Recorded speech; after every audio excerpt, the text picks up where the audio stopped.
Ladies and gentlemen, Dr. Loki here bringing you a wonderful product review.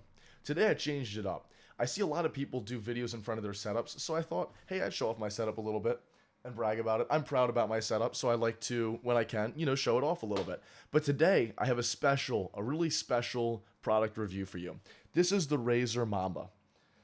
It is actually a wireless Razer mouse that comes with a charging dock, which it is currently on, that it's currently residing on. And I'm going to show this in detail. However, it can also be wired by simply pulling this wire out of the back of the Razer Mamba charging dock.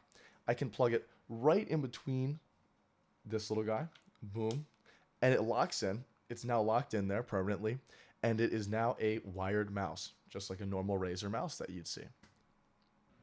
The first thing you're going to notice here is this mouse is aesthetically pleasing and looks very good. It feels good in the palm, and it comes with a charging dock, which you see to the right of the mouse, which it easily snaps in place. It's almost like a magnet, and it locks on, and those two metal contacts will charge it. This dock is also a wireless receiver, so when you unplug the USB like I just did and plug it directly into the mouse, it will lock in place as you're seeing here, and you have to move that little switch to unlock it, and that makes it a wired mouse, which gives you an option to either go wired or wireless depending on how serious you are about gaming or if you're getting serious during a specific gaming session. That is something I really do enjoy about it. The one issue I have noticed is that it glitches a little bit in wireless mode. I have a Logitech G602 mouse here that I use that's wireless and is very smooth and very easy to use, while this happens to get very glitchy and laggy, almost jumpy and kind of spazzy when you're playing on a wireless mode at a high DPI. Talking about DPI, this mouse can go up to 6400 DPI. It has a 4G dual sensing system and a good battery life that lasts for about 72 hours under normal use, which is 72 hours of continual use. Here it is compared to my Logitech G602, which is my pride and joy. I love that mouse so much. I'm going to do a review on it next.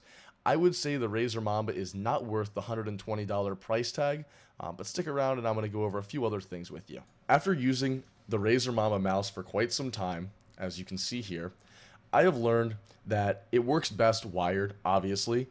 However, it actually has some issues when you're using it wireless. When you're using it wireless and you're at a high DPI, the mouse jumps across the screen and there's kind of a lack of smoothness. There's a little jumpiness to it, which gets on my nerves. One thing I will point out here is there's these two buttons similar to other mice in this category, wireless mice. Those change the DPI on the fly. So when you have the Razer software installed, you can actually map those out to change the DPI, or you can map out any of these buttons on the side to a specific button in game. For example, I use knife as this guy right here in Call of Duty. That's pretty much what I've noticed. I wish they had more buttons on the sides, because with the Logitech G602, you can see I have 6 buttons right there that I map out to a bunch of different stuff. So I wish they had the same customizability.